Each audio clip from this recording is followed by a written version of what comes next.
Hello learners! Welcome to MAGKAT-ON Corner. In this video, we will answer the question, what is Plato's tripartite model of understanding the self? We will know first what is the meaning of the word tripartite. Based on the Sage version 7, tripartite is an adjective which means involving three parties or three elements. So basically, Plato's tripartite model is composed of three elements.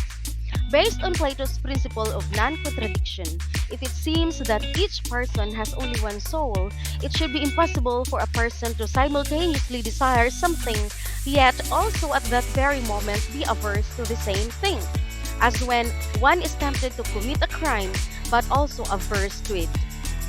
Hence, a person must have more than one soul, and based on Plato's tripartite theory of the soul, there are three souls governing a human being. And as there are three parts, there are also three pleasures.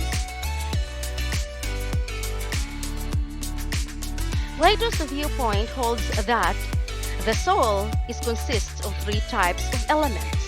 These are reason, spirit or passion, and physical appetite. Reason is the rational part of the human being, specifically the ability to think critically and make wise decisions.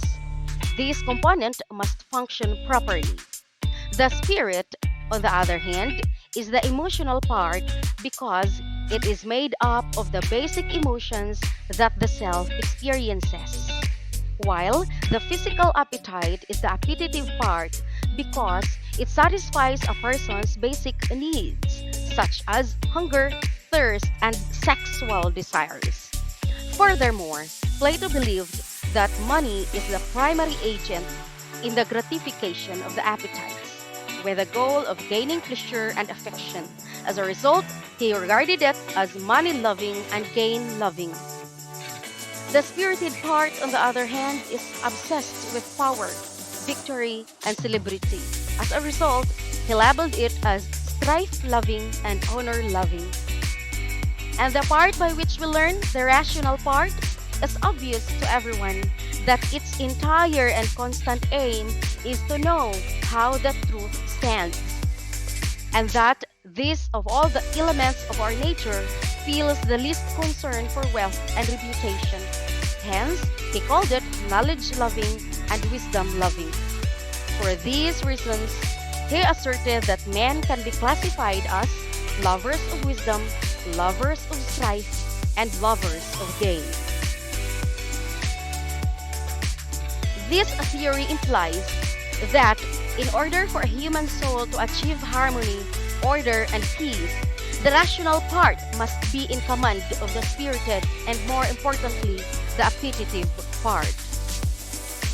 Even if someone is competent, excellent in his field, and wise, if he cannot control his temper or is prone to extreme anger outbursts and indulges in many appetitive things, his intelligence is rendered useless because he is unable to manage the two other elements.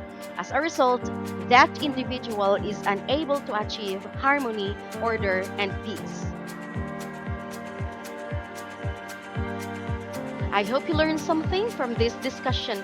Thank you very much for watching and kindly consider subscribing.